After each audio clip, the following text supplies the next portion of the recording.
MTV Roadies में था तो वहाँ पे मुझे टैग मिला था फिटेस्ट कॉप ऑफ इंडिया। जो आपकी फिटनेस है ना, जिस जगह पे आप हो, ये यूथ का सबसे फेमस शो है। रणविजय ने मुझे बोला कि आप ना जाके जॉब मत छोड़ना, बिकॉज ये रियलिटी शो ना आपको जितना इंस्टेंट फेम देगा उतना ही नीचे लेके आएगा। एल्विस बहुत ही स्वीट बच्चा है। कभी भी उससे बात हुई तो बोला भैया देखो क्या चल रहा है यार इसमें। और ये जब कंट्रोवर्सी हो रही थी, अभी तक जो मीडिया ने देखा है या किसी और ने देखा, उन्होंने उसके साथ समय नहीं बिताया, मैंने समय बिताया। इधर से मैं भी सोशल मीडिया पे हूँ, जाट फैमिली से बिलोंग करता हूँ, तो मुझे भी बैकलैश मिल रहा है कि भाई तुम तो बोलो। बट कितना इजीली हो गया वो। नहीं इजीली थोड़ी होता है, क्योंकि जब कोई चीज की हाइप बनती है तो उसके फायदे लेने भी तो होते हैं ना बहुत सारे लोगों को। तो मुझे ये था कि भाई मेरे को नहीं चाहिए फायदा, मुझे ऐसी हाइप नहीं चाहिए, मेहनत करेंगे। जब कहीं पे शादी हो रही थी, बारात जारी होती है, कोई आपने रुकता हुआ देखा है? हॉर्न बजाते हैं लोग, गाड़ियों का, बाइक का, निकल जाएंगे। लेकिन कहीं पे लड़ाई हो रही हो तो पब्लिक रुक के देखे। आगे आने वाला दौर मुझे तो लग रहा है कंट्रोवर्सी का ही होगा, क्योंकि लोग इसमें इंटरेस्ट भी ले रहे हैं और करने वाले भी इंटरेस्ट दे रहे हैं। Hi guys, I am Sonakshi Kalan, you are watching ENT live. और आज मेरे साथ, मुझे समझ नहीं आ रहा एक्चुअली मैं आपका इंट्रोडक्शन दूं कैसे। बॉडी बिल्डर बोलूं, फिटनेस एंथुसियास्ट बोलूं, कंटेंट क्रिएटर बोलूं, पुलिस ऑफिसर बोलूं, क्योंकि इतनी सारे टाइटल्स हैं जो आपने इकट्ठे कर लिए हैं और लोग आपको बहुत सारे टाइटल से जानते हैं। मैं कुछ नहीं बोलूंगी, मैं सिर्फ ये बोलूंगी वेलकम रूबल, कैसे हो आप? जी मैं बहुत ठीक हूँ और बहुत खुश हूँ, और आपसे मिलके और ज्यादा खुश हो गया हूँ। गूज़बम्स आ गए हैं, इतनी तारीफ सुनने को मिल गई है। मैं मतलब मुझे पता नहीं टैलेंट है या नहीं है, लेकिन मुझे सब कुछ करना अच्छा लगता है।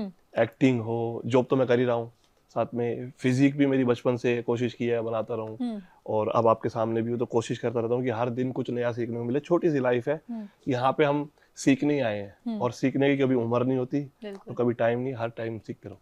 अच्छा, जिस जॉब में हम हैं, या फिर मैं, मेरे साथ आपसे बहुत सारे लोग जो वीडियो देख रहे होंगे अभी, वो भी यही सोच रहे होंगे कि जब आप जॉब कर रहे होते हो तो साथ साथ कंटेंट अलग से अपना बनाना और यूट्यूब चैनल संभालना, इंस्टाग्राम संभालना बहुत डिफिकल्ट हो जाता है आज के टाइम में। आप कैसे मैनेज कर रहे हो जॉब के साथ? देखिए मैं ना जॉब में लगा है 2009 से 2010 के बीच में, और मुझे हो गया अप्रोक्स 14 ईयर। तो सोशल मीडिया का दौर आया बेसिकली जब फ्री हो गया 2015-16 के बाद। उससे पहले तो मैं भी अपना फिटनेस थी, जॉब थी, घर था, फैमिली था, और जितने भी मुझे शौक अच्छा लगता है, रीडिंग, लिखना, सब चीजें, तो वो कर रहा था। जब मैं टीवी पे आया उसके बाद मुझे सब लोग रिकॉग्नाइज करने लगे। तो मुझे एक मेरे फ्रेंड होते हैं मुंबई से, उन्होंने मुझे बोला कि भाई तू सोशल मीडिया पे आ और लोग तेरे को पूछते हैं। क्योंकि जब मैं वहाँ पे था एक शो में, टीवी के नाम ले सकता हूँ? बिल्कुल बिल्कुल। MTV रोडीज में था तो वहाँ पे मुझे टैग मिला था फिटेस्ट कॉप ऑफ इंडिया। तो वो बोले कि भाई जो आपकी फिटनेस है ना, जिस जगह पे आप हो, ये यूथ का सबसे फेमस शो है, तो यहाँ इसके जरिए आप अपने यूथ से कनेक्ट करो। मुझे तो पता भी नहीं था सोशल मीडिया पे अकाउंट कैसे, फेसबुक था लेकिन ये नहीं पता था कि ये दौर ही बन जाएगा, मतलब ये प्राइमरी चीज हो जाएगी। तो मैंने वो यूट्यूब पे कंटेंट जो मुझे आता है वो पास ऑन करना शुरू किया, वहां से जर्नी शुरू हो गई। लेकिन मुझे ऐसा नहीं लगता कि सोशल मीडिया पे अगर आप हो और कुछ दे रहे हो तो उसके लिए आपके बाकी काम खराब होंगे, क्योंकि फुल टाइम जॉब तो है नहीं है। बिल्कुल। कुछ डाटा रिकॉर्ड करना है तो मैं महीने में 2-3 दिन लगा के सारा महीने का पूरा पैकेज बना लेता हूँ, और डेली व्लॉग्स में ज्यादा करता नहीं हूँ। तो वही है जो फिटनेस में हम करते आ रहे 7-8 साल से, पब्लिक को दे रहे हैं। मैं एक आम आदमी जो पुलिस की जॉब कर रहा है, जब वहां से बाहर आया तो मैं बस में नहीं जा पा रहा हूँ। मैं तो ट्रैवल बस में करता था, मैं मेट्रो में नहीं जा पा रहा हूँ। सब बच्चे घेर लेते वो घर। तो मेरी लाइफ तो बहुत चेंज हुई, और वो वीडियो तो मैं कभी भी आज भी यूज कर लेता हूँ। लोगों को पसंद आती है, मैं डाल देता हूँ। अच्छा, 20 साल की उम्र में, correct me if I am wrong, 20 साल की उम्र में आप पुलिस ऑफिसर बने थे? हाँ, मैं 20 साल का भी ट्रेनिंग पे हुआ था। बट क्या मतलब बचपन से पता था कि यही करना है? नहीं, मुझे करना तो कुछ और था, लेकिन देश प्रेम खून में है। ये पोस्ट हो सकता है लोगों को छोटी लगे। इससे पहले मैंने CDS का एग्जाम भी दिया है, मैं CRPF में सब इंस्पेक्टर भी सिलेक्ट हुआ हूँ, ऑल इंडिया 132 रैंक से। SSC graduate level. लेकिन मुझे ये था कि मैं ये तो करूं क्योंकि मेरे ब्लड में है। मेरे घर से 2 शहीद हैं। मेरे दादाजी आर्मी से रिटायर है, वो फाइट में इंजर्ड हो गए थे। मेरे चाचा जी शहीद है रियल। तो हमारे घर में सब पुलिस और फौज से है। अच्छा। तो मुझे ये था कि ये तो करना है, लेकिन साइड बाय साइड मुझे थोड़ा सा और भी शौक थे, जैसे मॉडलिंग का, एक्टिंग का। तो घर की जिम्मेदारियां आई, चाचा जी शहीद हो गए थे, तो पापा जी का सारा फैमिली की तरफ हो गया था। तो मैं सोचा चलो यार 20 साल की एज में अभी नौकरी लगी, पहले नौकरी कर लेता हूँ, घर को स्टेबल करेंगे, उसके बाद जो मन करेगा वो कर लेंगे। तो ऐसे पुलिस में ज्वाइन किया था। लेकिन फिर रोडीज कैसे हुआ था? अब 2009-10 में ज्वाइन कर लिया, 1.5 साल की ट्रेनिंग की। उसके बाद लाइफ सिंपल होगी, पैसे भी आने लगे खुद के खर्चे के लिए। 2-3 साल जब जॉब करते हो गए तो शादी के बहुत सारे, हमारी साइड क्या है ना, हम जहाँ से बिलोंग करते हैं नॉर्थ इंडिया में, जाट फैमिली से, वहाँ पे अगर आपकी नौकरी लग गई है तो भैया रिश्ते बहुत आएंगे, और हाँ। स्पेशली वो पुलिस में। सही बात है। आप कुछ भी हो घर में ना हो, लेकिन आप अगर दिल्ली पुलिस में भर्ती हो गए ना तो आपकी शादी तो कंफर्म है। हाँ। इतनी गारंटी मिल जाती है पुलिस की जॉब से। अब मेरे को 3-4 साल जॉब करते हो गए थे तो देवी जी बैठी हैं, तो हमें रिश्ता आया तो हमारी शादी कर दी गई बाली उम्र में। अब शादी को हो गए 2 साल, अब सुचारू रूप से सेम लाइफ जी रहे हैं, घर में बाहर नौकरी। तो मैं सोच रहा यार करने की तो बहुत कुछ सोच रहा, अभी ये रोज का सबकी तरह आम जिंदगी जी रहा हूँ, कुछ ना कुछ किया जाए। तो मेरा छोटा भाई है, वो बोला कि अगर तुझे कुछ प्रूफ करना है ना, अपने आप को प्रूफ करना है, तो ये एक रियलिटी शो में चला जा, तू देखता तो है ही। बात तो सही है। तो वहां पे गए, कुछ अपने बारे में आजमाया, जजेस को पसंद आया, सारी दुनिया को पसंद आया, बस वही इसलिए हो गया सेलेक्ट। वाओ। अच्छा, यूट्यूब की बात करें, इंस्टाग्राम की बात करें, मिलियंस में फॉलोअर्स है, सब्सक्राइबर्स हैं, इतने लोग जानते हैं, लेकिन ये यूट्यूब पर वीडियो बनाने वाला सिलसिला कैसे शुरू हुआ था? कब लगा कि ये करना है साथ साथ? मुझे कभी ये था ही नहीं कि ये प्रोफेशनली भी चीज हो सकती है, क्योंकि उस टाइम पे ना यूट्यूब को ऐसा नहीं माना जाता कि ये कोई प्रोफेशन है। तो जब मैं बताया मैं रोडीज से आया, तो मेरे दोस्त ने बताया, वो एक टेलीविजन शो में डायरेक्टर थे, जो रोडीज में भी थे और वहाँ पे भी कर रहे थे। उन्होंने मुझे बोला, सबसे पहले तो रणविजय का नाम लूंगा, वहाँ पे मैं हमेशा अप्रिशिएट करता हूँ। रणविजय ने जो मुझे बोला कि आप ना जाके जॉब मत छोड़ना, बिकॉज ये रियलिटी शो ना आपको जितना इंस्टेंट फेम देगा उतना ही नीचे लेके आएगा। एक बार तो आपको पब्लिक रिकॉग्नाइज करेगी, उसके बाद जब अगला कोई सीजन आएगा तो आप पीछे आ जाओगे। अपने आप पे काम करना, जॉब के साथ करना, वो मुझे अच्छी लगती है। क्योंकि मेरे साथ के जो लोग थे वो मुंबई शिफ्ट हो गया, भाई अब तो हीरो बनना है या हीरोइन बनना है, नहीं मेरे को था रियलिटी, मेरे को अपने लिए काम करना है, मुझे कुछ जो चीजें नहीं आती वो सीखनी है। अब मैं आ गया तो 2-3 महीने बाद मुझे यही लग रहा है यार फिर सेम लाइफ हो गई।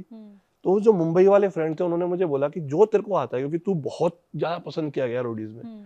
इवन जब मैं शो में गया भी था तो बाहर की जो वीडियो थी मीडिया में था कि यही जीतेगा, मैं जीत नहीं पाया इत्तेफाक से।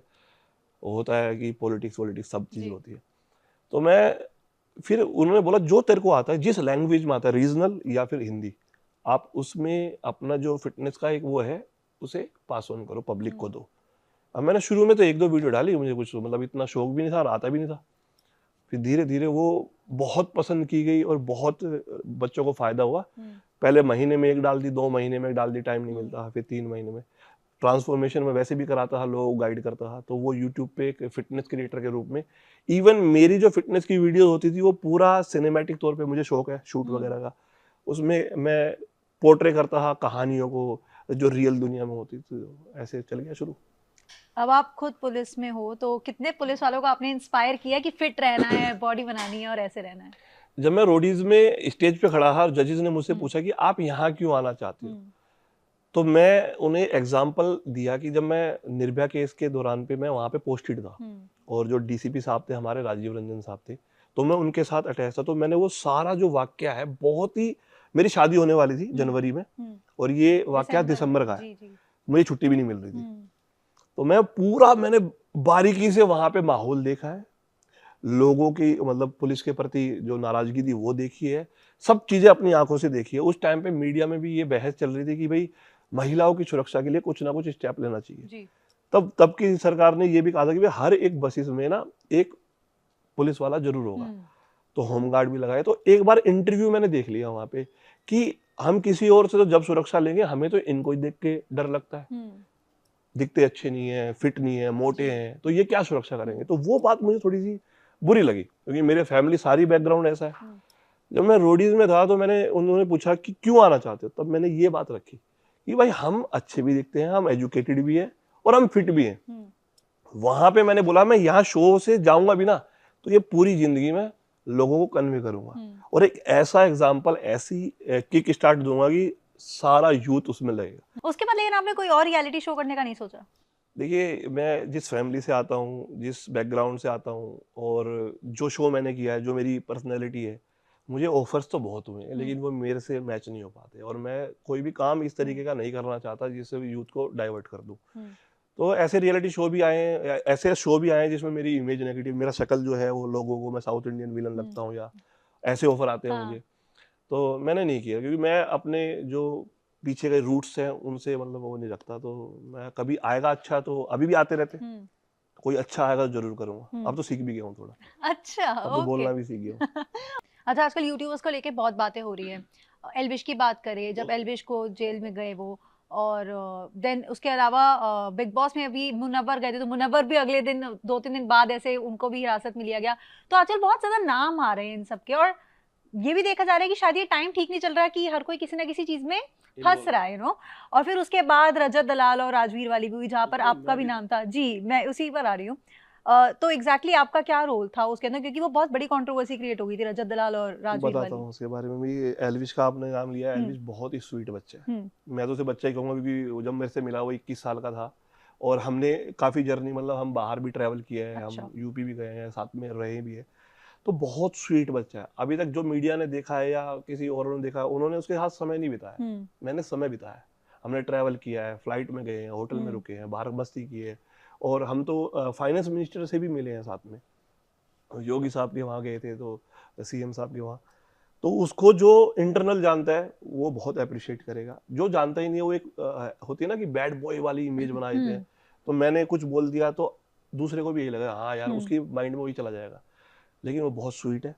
और आपने देखा ही होगा हाल ही में जो भी चल रहा, जब आप एक टाइम पे समय से पहले, उम्र से पहले कोई चीज पा लेते हो ना, तो कई बार ये चीजें होने को होती है। अब मेरे टाइम पे मैं थोड़ा मैच्योर था, 25 26 27 साल का था, तो मैंने एकदम से जो पब्लिक देखी या एकदम से जो फेम देखा, मुझे पता था ये लाइफ टाइम तो रहेगा नहीं। बिल्कुल। तो मैं उसे हजम कर गया, बाकी अपने काम में लग गया। मेरे पास फैमिली थी, बच्चे थे, तो मेरे पास जिम्मेदारियां थी। ये यंग है अभी, इन्हें अगर कोई बोलता है तू, तो ये उसका रिप्लाई भी देते हैं, जी, तो रिवर्ट भी करते हैं। तो वो कई बार बैकलैश होता है। रही सोशल मीडिया पे फेम की बात, जहाँ पे नाम होगा वहाँ पे पीछे नेगेटिव भी होगा। एल्विश के बारे में वो पर्सनली मिला हूँ अभी, जब ये कंट्रोवर्सी हो रही थी, जब मैक्सटन की उसकी, जब मेरी उससे फ़ोन पे भी बात हुई थी। अच्छा, तो ऐसा कुछ नहीं है, और वो बहुत स्वीट बच्चा है। लड़ाई झगड़े तो हर जगह होते हैं, बस वो हाइप उसको इतनी मिल जाती है कि नाम हो गया उसका, लोग जानते हैं, और उसने वो भी नहीं किया होगा, उसमें भी बरी हो जाएगा। ओके। और जब आप कह रहे हो कि आपकी एल्विश से अभी कॉल पे बात हुई थी, तो किस तरह से उन्होंने आपसे बात करी? वो तो मेरे को कौन भैया सा? बोलता है ना, मेरी कभी भी उससे बात हुई तो बोला, भैया देखो क्या चल रहा है यार इसमें। हम्म, और ये जब कंट्रोवर्सी हो रही जी, थी, मैं तो टेंशन मत ले, ये सारी चीजें होती रहती है, अब हो गया कोई बात नहीं, सिर्फ तो हम पलट नहीं सकते, आगे ध्यान रखेंगे। यही बात हुई थी, और अच्छे से हुई थी। अच्छा। मेरे तो और बच्चे ही पसंद करते हैं उसको। अच्छा, हाँ। ओके। और राजवीर और ये रजत वाला क्या सीन था एग्जैक्टली? राजवीर जो मेरे 7 साल से मेरा फ्रेंड है, मतलब अगर आप मेरी सोशल मीडिया प्रोफाइल देखोगे तो उसमें उसके कोलैबोरेशन के अलावा कहीं नहीं मिलेगा। तो मेरा बहुत सही अच्छा, बात है, हाँ। हमारी जोड़ी को बहुत पसंद करते हैं लोग, हमने सॉन्ग भी किए हैं साथ में। तो जय वीरू वाला टैग मिला, मैं लंबा हूँ तो, और वो छोटा है थोड़ा सा हाइट में, तो जय वीरू का टैग मिला हुआ है। तो जब ये कंट्रोवर्सी शुरू हुई, जिस दिन शुरू हुई सुबह, मैंने 11 बजे नोटिफिकेशन देखा, स्टोरी देखी, मैंने फोन किया सीधा, भाई क्या कर रहे हो भाई, उधर से ये, उधर से इधर से रजत भी मेरे से बात कर रहा था। तो मैं दोनों को यही था कि मैं सोशल मीडिया पे ना आके दोनों का, मतलब जो भी क्लैश हो रहा है या मिसअंडरस्टैंडिंग हो रही है, मिसकम्युनिकेशन हो रहा है, उनको सोल्व कर दूं। लेकिन बात थोड़ी सी बढ़ती रही, मेरा फिर भी बैक में ये था कि मैं इन दोनों को ठीक कर दूं, क्योंकि मैं उसमें ना एक कम्युनल एंगल भी आ गया था। आपने देखा हुआ जी, जाट वर्सेस राजपूत। जी, इधर से मैं भी सोशल मीडिया पे हूँ, जाट फैमिली से बिलोंग करता हूँ, तो मुझे भी बैकलैश मिल रहा था कि भाई तुम तो बोलो, या तो रजत भाई की तरफ से बोलो, वो जाट एंगल आ रहा है, या फिर अपने दोस्त के लिए बोलो। लेकिन मेरा ये था कि एज ए बड़ा भाई मैं इस चीज को खत्म करूँ कि सोशल मीडिया पे हम क्या मैसेज दे रहे हैं, एज ए फिटनेस इन्फ्लुएंसर हम क्या बोल रहे हैं। जी, एक फिटनेस का इन्फ्लुएंसर होने के नाते हम यूथ को एक गलत डायरेक्शन दे रहे हैं। तो मैं यही था कि दोनों का झगड़ा खत्म हो, और दोनों को पकड़ के लाया, घर बिठाया, बात की, और मैटर को सोल्व कर दिया। बट कितना इजीली हो गया वो नहीं solve? नहीं, इजीली थोड़ी होता है, क्योंकि जब कोई चीज की हाइप बनती है तो हाँ, उसके फायदे लेने भी तो होते हैं ना बहुत जी, सारे लोगों को। तो मुझे ये था कि भाई मेरे को नहीं चाहिए फायदा, मुझे ऐसी हाइप नहीं चाहिए, मेहनत करेंगे, आगे बढ़ेंगे, इससे गलत इम्पैक्ट जा रहा है। क्योंकि आप जब हमारे इंडिया में ना एक छोटी सी चीज आपने कभी नोटिस किया हो खुद भी, जब कहीं पे शादी हो रही है, बारात जा रही होती है, कोई आपने रुकता हुआ देखा है? हॉर्न बजाते हैं लोग, गाड़ियों का, बाइक का, निकल जाएंगे। लेकिन कहीं पे लड़ाई हो रही हो तो पब्लिक रुक के देखती है। बिल्कुल। तो ये सैडिस्टिक बोलते हैं, शायद इंग्लिश का एक वर्ड है। तो इस तरह की ऑडियंस होगी, और बच्चे बहुत डीपली इसमें घुस गए हैं। सोशल मीडिया ना सिक्के के दो पहलू हैं। हमने इजाद किया था कि हम कन्वे कर सके, एक जगह से दूसरी जगह कनेक्ट कर सके काम को इजिली, लेकिन ये अभी इम्पैक्ट दूसरा जा रहा है। तो वो यूथ डाइवर्ट ना हो, तो मैंने यही था भाई तुम जो करना है तुमने कर लिया, होना बाद में भी सुलझाड़ा है, पुलिस के डंडे से सुलझाड़ा होगा, नहीं तो मैं करवा देता हूँ। तो पुलिस ने इसमें एंट्री मारी थी बीच में, फिर बाद में हम दोनों भाइयों को बिठाया और दोनों का हैंडशेक करवाया। हाँ। उन्होंने माताजी के पैर छू के खत्म कर दिया बात को। अच्छा, आपको लगता है कहीं ना कहीं, क्योंकि आजकल ये होता है कि अगर कोई किसी की लड़ाई हो जाए, और स्पेशली कंटेंट क्रिएटर्स, क्योंकि लोग फॉलो करते हैं और हर एक की बहुत तगड़ी फैन फॉलोइंग होती है अपने स्पेस में, आपको लगता है कहीं ना कहीं ये चीज़ इसकी वजह से, बिकॉज लोगों को लगता है शायद ज़्यादा फॉलोअर्स आ जाए, ज़्यादा सब्सक्राइबर्स हमें फॉलो करें, ज़्यादा लोगों की नज़रों में आए या न्यूज़ में आ जाए, इसलिए भी हम लोग चलो मिलकर कंट्रोवर्सी कर लेते हैं। आपको लगता है कि ये चीज़ बहुत ज़्यादा बढ़ रही है आने वाले टाइम में? मुझे ऐसा लगता है पिछले 6 महीने से और आगे आने वाले समय में बहुत ज्यादा नेगेटिविटी हो गई है और हो भी सकती है ज्यादा, क्योंकि ये जैसे पहले होता था ना, पहले स्केचेस बनते थे यूट्यूब वगैरह पे, आपने देखे हो, स्टोरी टेलिंग होती थी और बहुत सारी खूबसूरत वीडियोस बनती थी, कॉमेडी। अभी पॉडकास्ट ज्यादा हो गए हैं। आगे आने वाला दौर मुझे तो लग रहा है कंट्रोवर्सी का ही होगा, क्योंकि लोग इसमें इंटरेस्ट भी ले रहे हैं और करने वाले भी इंटरेस्ट दे रहे हैं, और इसमें फ्री फंड का वो मिल रहा है, एंटरटेनमेंट। बच्चों को कमेंट कर रहे हैं, उन्हें पता नहीं है, उन्हें फ्यूचर का नहीं पता, वो कमेंट कर रहे हैं, दोनों तरफ जाके कमेंट कर रहे हो। 2 आदमियों की कंट्रोवर्सी हो रही है, वही आदमी इधर भी कमेंट कर रहा है, वही आदमी उधर भी कमेंट कर रहा है। इतने लाइव लोगों के अच्छी बातों के लिए नहीं जाते हैं लोग, लाखों सेलिब्रिटीज के जो अच्छा काम कर रहे हैं अब उन पे नहीं आते हैं लोग इंस्टा पे लाइव, इनके लाखों में लाइव्स आ रहे हैं। तो वो कहीं ना कहीं जो छोटा रास्ता होता है ना, वो बहुत जल्दी खींचता है अपनी तरफ। लेकिन मुझे नहीं लगता ये सही है। इससे आपको फेम मिल जाएगा थोड़े दिन के लिए, नेम मिल जाएगा, लेकिन वो अलग एंगल में चली जाएगी लाइफ आपकी। One last thing about this, YouTube community में कितना भाईचारा है आज की डेट में? मैं ना अभी एक रिसेंटली 2023 में के गोवा में हमें इनवाइट किया गया था, तो अवार्ड फंक्शन में, तो मैं वहाँ सबसे जितने भी इंडिया के बड़े क्रिएटर्स से लेके और हर तरह के क्रिएटर वहाँ मिले थे। तो यूट्यूबर में तो बहुत प्यार है, मुझे दूसरे प्लेटफॉर्म का नहीं पता, सब बहुत अच्छे से मिलते हैं। जो बल्कि भुवन को मैं बहुत पसंद करता हूँ, तो मैं उनसे मिला, वो लगता ही नहीं क्रिएटर, वो आज भी ऐसे ही है। हाँ, पब्लिक के साथ में बसी से मिला, बसी भाई भी बहुत नॉर्मल है, इंजॉय कर रहे हैं, चिल कर रहे हैं। तो ऐसा कुछ नहीं है कि वो उन्हें फेम मिल गया है तो इसका मतलब वो बदल गए। यूट्यूब के जो क्रीम क्रिएटर्स है ना, बहुत प्यारे। Okay, great.